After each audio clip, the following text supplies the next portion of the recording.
चोरों ने एक बार फिर बड़ी वारदात को अंजाम दिया है। चोरों ने इलेक्ट्रॉनिक व्यापारी के यहां से करीब 17 लाख रुपए के माल पर हाथ साफ कर दिया। इनमें से 16 लाख रुपए नगद और करीब 1 लाख रुपए के जेवरात शामिल है। व्यापारी ने यह नगद राशि मकान की रजिस्ट्री के लिए रखी थी। पेशे से इलेक्ट्रिक सामान के व्यवसायी मोहम्मद अनवर अपनी पत्नी और बच्चों के साथ घर से अपने रिश्तेदार के यहाँ जाने के लिए निकले थे। जब देर रात 1:30 बजे करीब वे घर लौटे तो मेन गेट के ताले टूटे देख पूरे परिवार के होश उड़ गए। जब परिवार तीसरी मंजिल पर पहुंचा तो वहां का दरवाजा ही टूटा हुआ था। चोर यहां से 16 लाख रुपए और 4 तोला सोना ले गए। रिसेप्शन और इसकी बातचीत चल रही थी तो उन्होंने बुलाया था मेरे को, और मेरी मिसेस मायके गई भी थी। उनके वहाँ भी उनके भाई के लड़की की शादी थी, तो उन्होंने बोला था मैं सुबह आऊँगी। मैं रात को जब यहाँ पे आया 1:30 बजे तो नीचे का भी ताला टूटा हुआ, यहाँ आया। फिर ऐसे कैसे मैं भग के सीधे थाने गया।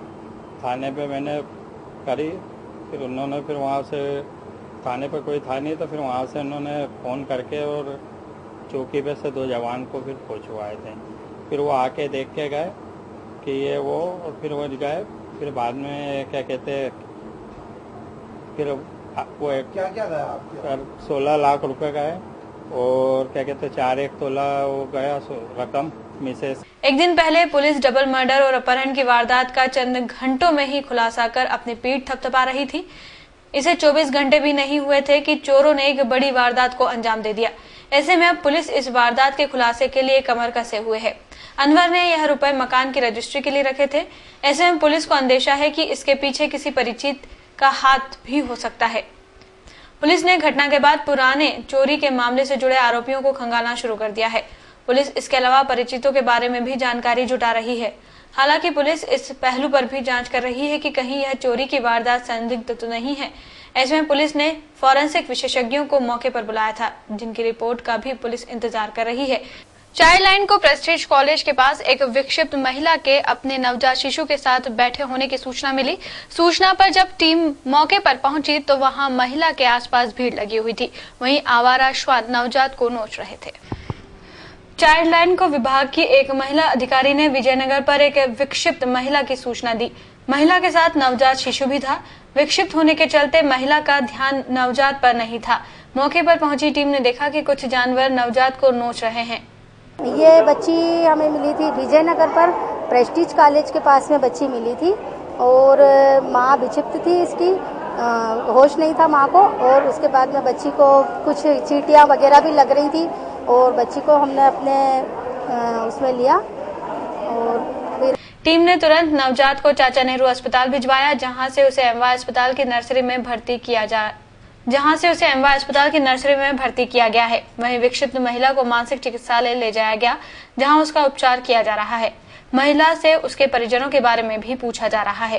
क्या उसको एक बच्चा अभी चाइल्ड लाइन के थ्रू लेके आए थे, और ऑर्फन ऐसा बोल रहे थे कि उसकी मदर जो है कुछ मानसिक रूप से विकसित है, तो उसको हमने एमवाय में, जहां हम ऑर्फन बच्चों को इलाज के लिए रखते हैं पहली मंजिल पे, वहां पर भर्ती कर लिया। वैसे चाइल्ड लाइन से इस प्रकार के बच्चे लाने का ये पहला ओकेजन था। इसके पहले जो भी ऑर्फन बच्चे हमारे पास आते हैं वो या तो पुलिस लेके आती है या 108 लेके आती है, तो हम पुलिस थाने में सीएमओ के थ्रू नॉर्मली इन्फॉर्म करते हैं। ये प्रोसेस है।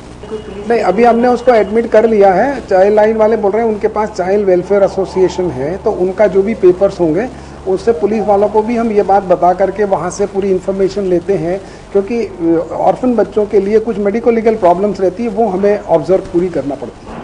इंदौर लोकसभा चुनाव की मतगणना की तैयारियों को लेकर इंदौर एडीएम आलोक सिंह ने नेहरू स्टेडियम का दौरा किया। अधिकारियों ने मतगणना कार्य से संबंधित सभी व्यवस्थाओं का जायजा लिया। बिजली एवं लोक निर्माण सहित अन्य विभागों को उचित दिशा निर्देश भी दिए गए। 16 मई को होने वाली लोकसभा चुनाव की मतगणना को लेकर इंदौर एडीएम आलोक सिंह सहित अन्य अधिकारियों ने नेहरू स्टेडियम का दौरा किया। अधिकारियों ने सुरक्षा में तैनात जवानों से भी सुरक्षा संबंधी जानकारी ली। एडीएम ने बताया कि स्ट्रांग रूम में डाक मत पत्रों की गणना जिला निर्वाचन अधिकारी के समक्ष की जाएगी। इस बार आयोग ने सुरक्षा प्राप्त विधायक और सांसद को मतगणना स्थल पर जाने की अनुमति नहीं दी है। ये नेता किसी प्रत्याशी के अभ्यर्थी बनकर भी नहीं जा सकेंगे। और मतगणना के बीच काफी गैप था, इसलिए हम लोगों ने जो तैयारियां अपनी उसके बाद प्रारंभ की हैं, उसमें नगर निगम, पीडब्ल्यूडी, एमपीवी इनका पूरा अमला लगा हुआ है। जो निर्धारित ड्राइंग है जो आयोग से अनुमोदित है उसके अनुसार उन हाल में हम लोग काउंटिंग की व्यवस्था कर रहे हैं। व्यवस्था इस प्रकार सभी शासकीय कर्मचारी उनकी पार्किंग स्टेडियम के अंदर होगी और वो कर्मचारी सुबह अपनी सीट पे स्टेडियम के अंदर की तरफ के गेट से आके बैठेंगे। जो सामने के ये गेट हैं, जो फ्रंट हिस्सा है, यहाँ से पॉलिटिकल पार्टी के एजेंट्स आएंगे। उनको सबको सूचित किया गया है कि 7 बजे तक वो अपना स्थान ग्रहण कर लें, जिससे 8 बजे से काउंटिंग हो सके। जैसा आप सबको मालूम है कि पोस्टल बैलेट की जो गणना है वो पूरी रिटर्निंग अफसर कलेक्टर साहब के सामने होगी, तो उनकी जो बैठक व्यवस्था है वहीं पे सभी कैंडिडेट्स भी रहेंगे और पोस्टल बैलेट की गणना उनके सामने प्रारंभ होगी और पोस्टल गणना शुरू होने के आधे घंटे के भीतर मशीनों से गणना प्रारंभ होगी। जो विधानसभा में जितने मतदान केंद्र हैं उसमें एक राउंड में 14 टेबल की गणना होती है। इस प्रकार काउंट करते हुए जिस विधानसभा में जितने में 14 का भाग देते हैं उतने राउंड में उनकी गणना संपन्न होगी। जब सभी विधानसभाओं की 8 विधानसभाएं जो इंदौर लोकसभा में आती हैं उनकी एक राउंड की गणना हो जाएगी। उसका टेबल कलेक्शन करने का टेबुलेशन के बाद जिला निर्वाचन अधिकारी प्रत्येक राउंड के जो रिजल्ट आते हैं उनकी घोषणा करेंगे और जो धार में आता है महो उसकी अलग से टेबुलेशन होगी और उसका चार्ट हम धार जिला निर्वाचन अधिकारी के भेजेंगे और उसकी घोषणा वहाँ पे की जाएगी। सुरक्षा को लेकर के आयोग के अलग से निर्देश आए। परिवहन विभाग की नंबर प्लेट शाखा में आए दिन विवाद हो रहा है। नंबर प्लेट शाखा का कार्य उत्सव लिंक कंपनी के द्वारा किया जा रहा है। वाहनों में समय पर नंबर प्लेट न लगाने को लेकर आए दिन लोग शिकायत करते हैं। कंपनी के कर्मचारी अब विभाग के अधिकारियों की भी नहीं सुनते हैं। परिवहन विभाग में नंबर प्लेट लगाने वाली उत्सव लिंक कंपनी की मनमानी से लोग परेशान हैं। कंपनी के कर्मचारी आए दिन काम बंद कर देते हैं, जिससे लोग परेशान होते रहते हैं। कई लोगों ने इसके पहले भी कंपनी के लोगों की शिकायत परिवहन विभाग के अधिकारियों को की है, लेकिन इस लापरवाह कंपनी पर अधिकारी भी लगाम कसने में नाकाम दिखाई दे रहे हैं। ना फिर मेरा आ रहा हजाना मत यार मुझे। हाँ ये लगता लगाओ ना।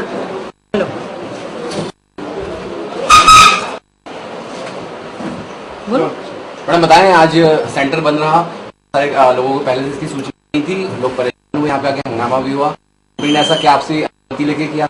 नहीं, कंपनी ने कोई अनुमति नहीं दिया था। कंपनी के जो यहाँ पे हेड है उससे मेरी बात हुई थी। उसने मुझे ये कहा था कि 5 तारीख के बाद नंबर प्लेट नहीं आ रही है। मेरी अभी उससे बात हुई, तो बोला 5 तारीख के बाद नहीं आएगा। फिर देखो दोबारा रिपीट होगा, फिर से लो क्यों लो? चलो ठीक है फिर से बोलो। आप तो सीधे बोलना शुरू कर दो। हाँ ठीक है कि कंपनी ने मेरे को पूर्व में कोई सूचना नहीं दी है कि नंबर प्लेट 5 तारीख के बाद नहीं लगेगी। अभी मुझे लोग आए और उनसे मालूम पड़ा है कि नंबर प्लेट नहीं लग रहा है और साथ में उन्होंने जो सेंटर बंद रखा है उसकी भी मुझे कोई सूचना नहीं दी। आज एक बार फिर रेलवे पुलिस की संवेदनहीनता दिखाई दी। पिछली रात से एक प्लेटफॉर्म पर पड़ी लावारिस लाश को रेलवे पुलिस ने तब उठाया जब मीडिया मौके। इंदौर के रेलवे स्टेशन के प्लेटफॉर्म नंबर 4 पर कल रात से एक लावारिस व्यक्ति की लाश पड़ी हुई है। शायद बीमारी के चलते उसकी मौत हुई होगी। लोगों ने कई बार रेलवे पुलिस को इसकी सूचना भी दी, लेकिन पुलिस ने इसे उठाना तो दूर मौके पर पहुंचने की भी जहमत नहीं उठाई। इस दौरान यहां से कई रेलगाड़ियां भी गुजर गई और हजारों यात्री भी यहां से गुजरते रहे। जब मीडिया कर्मी मौके पर पहुंचे तब रेलवे पुलिस की नींद खुली। पुलिसकर्मी मौके पर स्ट्रेचर लेकर पहुंचे। जब इस बारे में मौके पर पहुंचे पुलिसकर्मियों से जानकारी मांगी गई तो उन्होंने जानकारी होने से ही इनकार कर दिया। पुलिस कर्मियों ने कहा कि जब उन्हें जानकारी मिली तब उक्त व्यक्ति अचेत अवस्था में पड़ा था, मौत नहीं हुई थी। अचेत अवस्था में पड़ा तो देखा तो मतलब मृत्यु है। क्या लग रहा है आपको हुलिया देख के? इधर देखिए, आप इधर देखिए। या तो कोई बीमारी होगी पुरानी, या अभी मौत का कारण डॉक्टर साहब जो भी पीएम में देंगे। वही बस यहाँ की है। कौन सा नंबर प्लेटफॉर्म है? ये 3 नंबर है। आधुनिकता के इस युग में भी रूढ़िवादी परंपराएं इस कदर हावी है कि महिलाओं को अपने चरित्र के लिए, पवित्रता के लिए अग्नि परीक्षाएं देनी पड़ रही है। इसके खिलाफ एक पीड़ित महिला ने जिला कोर्ट की शरण ली है। इंदौर के छतरीपुरा क्षेत्र में रहने वाली पूनम की शादी 2 वर्ष पूर्व मुंबई के कुणाल ओटवाल से हुई थी। कुछ दिन तो सब कुछ सामान्य चलता रहा, लेकिन कुछ दिन बाद ही उसका पति पूनम पर चरित्र शंका करने लगा। पूनम ने अपने परिवार और इंदौर में समाज की पंचायत से इसकी शिकायत की। पूनम की समाज के लोगों ने इसे लेकर अपने समाज की पंचायत भी बुलाई। पंचायत ने फैसला किया कि पूनम को अपने चरित्र की पवित्रता के लिए अग्नि परीक्षा देनी होगी।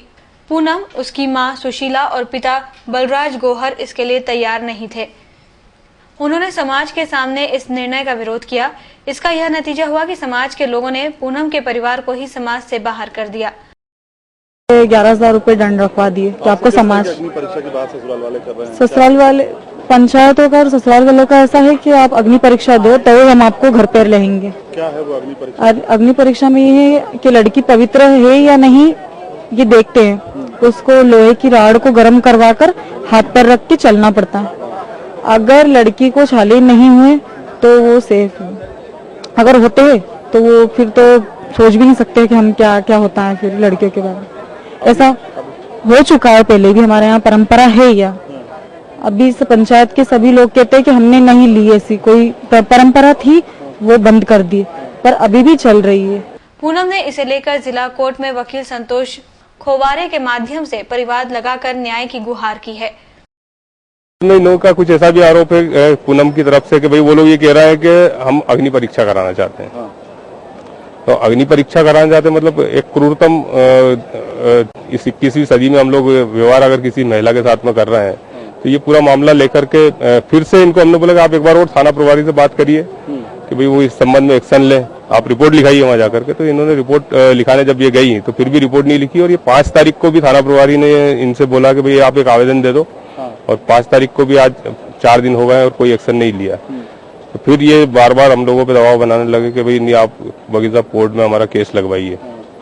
और ये पूरी प्रक्रिया जो हुई है इसमें जब दूसरी बार इन्होंने शिकायत की 20 जनवरी को, उसके बाद में एक परिवाद इन्होंने लगाया था 125 के अंदर में भरण पोषण का परिवार न्यायालय में। वो श्रीमान यादव जी वकील साहब हैं, उनके माध्यम से इन्होंने लगाया था। तो उसके संबंध जब आरोपियों को पहुंचे तब उन लोगों ने और दबाव बनाना चालू किया और उसके बाद में दबाव इस पे ये बनाने लगे कि भाई तू समाज में अगर इसको बंद कर दिया पूरी तरह से। और अग्नि परीक्षा के लिए ये लोग कह रहे हैं कि भाई हमको अग्नि परीक्षा करवानी पड़ेगी। पूनम के वकील संतोष खोवारे ने बताया कि परिवाद में पूनम की सास, ससुर, पति, मौसी सास को आरोपी बनाया गया है। इसमें महिला प्रताड़ना, रूढ़िवादी परंपराओं के तहत प्रकरण दर्ज कराने की गुहार लगाई गई है। मामले में कोर्ट में 29 मई को सुनवाई होगी। करोड़ों की लागत से रेलवे प्रशासन द्वारा नर्मदा का पानी रेलवे स्टेशन पर सप्लाई किया जा रहा है, लेकिन इसका लाभ 2 नंबर प्लेटफॉर्म के यात्री लेने से वंचित है, क्योंकि रेलवे अधिकारियों का ये मानना है कि प्लेटफॉर्म नंबर 2 से ट्रेनें तो चलाई जा रही है, लेकिन यात्रियों के लिए पानी की सप्लाई प्लेटफॉर्म नंबर 1 पर है। वहीं यात्रियों को पानी के लिए जान जोखिम में डालना पड़ रही है। इन दिनों गर्मी अपने तेवर दिखा रही है और इंदौर रेलवे स्टेशन पर यात्रियों को पीने के पानी के लिए जान जोखिम में डालकर पटरियां पार करनी पड़ रही है। इधर यात्रियों ने बताया कि प्लेटफॉर्म नंबर 2 पर यात्री रेलवे द्वारा पानी की कोई व्यवस्था नहीं की गई है, जिसके लिए मजबूरन प्लेटफॉर्म नंबर 1 पर पानी लेने जाना पड़ता है, जबकि प्लेटफॉर्म नंबर 2 से ट्रेन नियमित रूप से चलाई जा रही है। वहीं ट्रेनों में पानी भरने वाले पाइप से लगातार पानी रीस कर बर्बाद हो रहा है, जिसकी रेलवे को कोई परवाह नहीं है। पुलिस वाले, जीआरपी वाले परेशान करते हैं, आए दिन परेशानी आती है, पब्लिक को पटरी उगालना पड़ती है, पानी की तकलीफ आती है गर्मी के अंदर हमेशा ही। किस प्रकार का पानी यहाँ पर? पानी तो ठीक है, पानी तो अवेलेबल है, लेकिन अच्छा पानी है। लेकिन 2 नंबर पे जो स्टैंड लगे उसमें पानी नहीं है। ठंडा पानी था, शीतल जल। हाँ, वो तो 1 नंबर पे जो था पानी ठीक था, पी सकते थे, ना ज्यादा गर्म था ना ज्यादा ठंडा था। क्या मानते हैं यहाँ पर जो पानी? 1 नंबर प्लेटफॉर्म में पानी अच्छा है, ठीक है। 2 नंबर पे भी पानी होना चाहिए। पब्लिक के हिसाब से जो गाड़ी की सेलिंग है उसके हिसाब से 2 नंबर पे जो स्टैंड लगा हुआ उसमें पानी होना चाहिए। यहाँ पर पानी पीने के पानी की सुविधा नहीं है, पानी के तो उधर से लाना पड़ता है या प्लेटफॉर्म नंबर 2 पे फर्स्ट से लाना पड़ता है। प्लेटफॉर्म 2 पे कोई व्यवस्था नहीं पानी की। यहाँ से गाड़ियाँ रोज चलती है डेली? हाँ, डेली से। क्या मानते हैं रेलवे को यहाँ पर पानी की व्यवस्था करनी चाहिए? हाँ, करना चाहिए ना, पीने की पानी की व्यवस्था करना चाहिए सभी को, सभी गरीब लोगों को भी, रोज अप डाउन करने वालों को दिक्कत होती है। अभी गर्मी के दिन भी चल रहे हैं और काफी पानी के लिए परेशानी है, यहाँ पर होती है। इधर रेलवे प्रशासन प्लेटफॉर्म नंबर 2 पर पानी की उपलब्धता की आवश्यकता नहीं मानता और रेलवे का मानना है कि यात्री प्लेटफॉर्म नंबर 1 से ही पानी भर कर ले जाते हैं, इसलिए पानी की आवश्यकता उक्त प्लेटफॉर्म पर नहीं है। इंदौर स्टेशन पर वर्तमान में नगर निगम से 12 इंची जो कनेक्शन नर्मदा का लिया गया है उससे सप्लाई की जा रही है, जिसमें इंदौर स्टेशन और कोचिंग डिपो तथा लक्ष्मीबाई नगर तीनों जगह जो है वो वर्तमान में नर्मदा का पानी ही सप्लाई किया जा रहा है। तीनों जगह मिलाकर लगभग 15 लाख लीटर की प्रतिदिन की क्षमता की खपत है, जो इस पानी से पूरी की जा रही है। इधर 15 लाख लीटर नर्मदा के पानी का सप्लाई रेलवे स्टेशन पर किया जा रहा है, जिसमें 12.5 लाख लीटर पानी की आवश्यकता रेलवे स्टेशन और रेलवे कॉलोनी में है। वहीं 2 नंबर प्लेटफॉर्म के यात्रियों को इस सुविधा से वंचित रखा जा रहा है। बहरकुआ क्षेत्र के प्रतीक्षा ढाबे में मंगलवार रात एक व्यापारी की ढाबे के मालिक ने जमकर पिटाई कर दी। व्यापारी को घायल हालत में उपचार के लिए निजी अस्पताल में भर्ती किया गया है। घायल व्यापारी का नाम कमल सिंह है, जो ढाबे पर खाना खाने गया था, लेकिन खाना ऑर्डर की बात पर वेटर से कहासुनी हो गई। वेटर ने अपने साथियों और ढाबा मालिक के साथ मिलकर कमल सिंह की जमकर पिटाई कर दी। कमल सिंह को उपचार के लिए एम्बा अस्पताल लाया गया। भैया मैं प्रतीक्षा ढाबे से आया हूँ। तो क्या हुआ था वो? मतलब झगड़ा हुआ, मेरे दोस्त का झगड़ा हुआ था, मैं बीच में चाऊ में गया था। हाँ। तो उनने उसको छोड़ मेरे को मारा। क्या नाम है आपका? कमल सिंह मांगोली। मामले में भंवरकुआं पुलिस ने कमल सिंह की रिपोर्ट पर मामला दर्ज कर जांच शुरू कर दी है। इंदौर से पटना जाने वाले यात्रियों को बुधवार के दिन फिर परेशानियों का सामना करना पड़ा। जहां शनिवार के दिन आरक्षण वेटिंग 350 तक थी, वहीं बुधवार के दिन पटना एक्सप्रेस में वेटिंग 650 के पार हो गई। ऐसे में यात्रियों को सुबह से ही ट्रेन के सामान्य कोच में जगह पाने के लिए घंटों लंबी कतार में खड़ा रहना पड़ा। इन दिनों इंदौर से पटना की ओर जाने वाली पटना एक्सप्रेस में रिकॉर्ड तोड़ वेटिंग चल रही है, जिससे यात्रियों को भारी परेशानियों का सामना करना पड़ रहा है। बुधवार को भी पटना एक्सप्रेस की वेटिंग 650 के पार हो गई। यात्रियों ने परेशानी के कारण ट्रेन को सप्ताह में 3 दिन चलाना बताया। साथ ही रेलवे प्रशासन ने पटना के लिए जो स्पेशल ट्रेन चलाई है, उसके रूट में अंतर होने के कारण यात्रियों को सप्ताह में 3 दिन चलने वाली इस ट्रेन से मजबूरन यात्रा करनी पड़ती है। लाइन लगाए हैं पटना इंदौर के लिए, और मुझे तो नहीं लग रहा मुझे सीट मिल जाएगी जनरल में भी। और वेटिंग तो यहाँ 9 रूम हो गया है, बहुत मुश्किल से वेटिंग का टिकट मिल पा रहा है। 650 नहीं मिला और मतलब इतनी भीड़, मतलब कहीं से कहीं तक कोई गुंजाइश ही नहीं है और सीट मिलने की कोई संभावना नहीं है। इधर वेटिंग 650 के पार हो जाने के बावजूद भी रेलवे प्रशासन ट्रेन में अतिरिक्त कोच लगाना उचित नहीं समझ रहा है। रेलवे अधिकारियों का कहना है कि आवश्यकता अनुसार ट्रेन में अतिरिक्त कोच लगाए जाएंगे। फिलहाल अतिरिक्त कोच लगाने की आवश्यकता नहीं है। एक्सप्रेस में सेकंड एसी में 7 वेटिंग, थर्ड एसी में 40 वेटिंग और स्लीपर क्लास में 630 वेटिंग जो है वो आफ्टर चार्टिंग रही है। मई और जून में इन नियमित गाड़ियों में यात्रियों का दबाव काफ़ी अधिक है और स्लीपर श्रेणी में यात्रियों का दबाव जो है वो 200 से 250 और 300 तक की वेटिंग है। स्पेशल ट्रेन की अगर बात की जाए तो मई के दौरान जो स्लीपर क्लास है उसमें लगभग 100 या उससे अधिक की वेटिंग स्पेशल ट्रेन में भी है। और ये इधर बढ़ती यात्रियों की संख्या से यात्रियों को लंबी कतारों में लगकर घंटों परेशानी उठाना पड़ रही है, जिसमें महिला, बच्चे और बुजुर्गों की स्थिति खराब है। शहर में अपराध कम होने का नाम ही नहीं ले रहे हैं, लेकिन पुलिस सिंघम बनकर नए नए प्रयोग करने से नहीं चूक रही है। नया मामला बहरकुआ थाना क्षेत्र का है, जहां पुलिस ने बीआरटीएस सड़क से गाड़ियां हटाने के नाम पर लोगों की गाड़ियों की हवा निकालकर छोटे दुकानदारों पर पुलिस गिरी दिखाई है। ये तस्वीरें जिसमें सिंघम होने का दावा करने वाली पुलिस आम लोगों के वाहनों की हवा निकाल रही है। इनका दोष इतना था कि इन लोगों ने बीआरटीएस सड़क के फुटपाथ पर अपने वाहन पार्क कर दिए थे, लेकिन पुलिस ने चालानी कार्रवाई के बजाय लोगों के वाहनों की हवा ही निकाल दी। पुलिस की इस कार्रवाई से लोग परेशान होते रहे। छात्रों की माने तो इलाके में कहीं वाहन में हवा भरवाने का साधन ही नहीं है। हमारी गाड़ी डेली यहीं खड़ी रहती है।